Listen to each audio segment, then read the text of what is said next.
Ngayong papalapit ang Pasko, binuksan na po ang gingerbread lane sa New York sa Amerika. Sa Bogota, Colombia naman, umarangkada na ang biyahe ng kanilang Christmas train. Papasada na UB Express Overseas.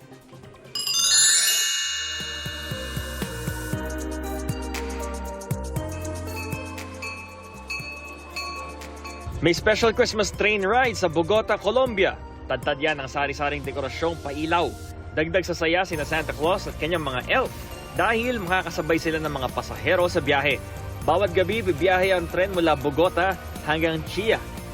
At pagdating sa destination ng mga biyahero, sasalubungin sila ng fireworks display.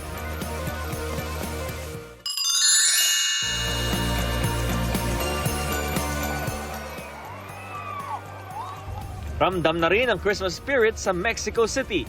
Nagliwanag ang Zocalo Square dahil sa sari-saring Christmas lights. May mosaic style at LED display sa labas ng mga gusali. Daan-daang pamilya ang nag-abang sa Christmas lighting na yan. Naging pagkakataon naman ito ng ilang street vendor para magtinda ng Christmas items.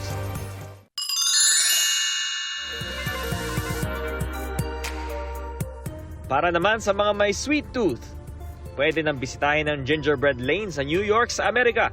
Tampok dito ang 755 gingerbread houses at iba pa gaya ng skating rink at ang cute na mga snowman. Gawa lahat yan ni John Lavich na Guinness World Record holder para sa largest gingerbread village. Ang mga gingerbread structure puno ng sweet decorations gaya ng candies at cookies. Ito na ang ika-14 na taon ng pagbubukas ng gingerbread lane doon. Abangan daw next year ang mga gingerbread skyscraper. Ito ang unang balita, Bam Alegre, para sa GMA Integrated News. Gusto mo bang mauna sa mga balita? Mag-subscribe na sa GMA Integrated News sa YouTube at tumutok sa unang balita.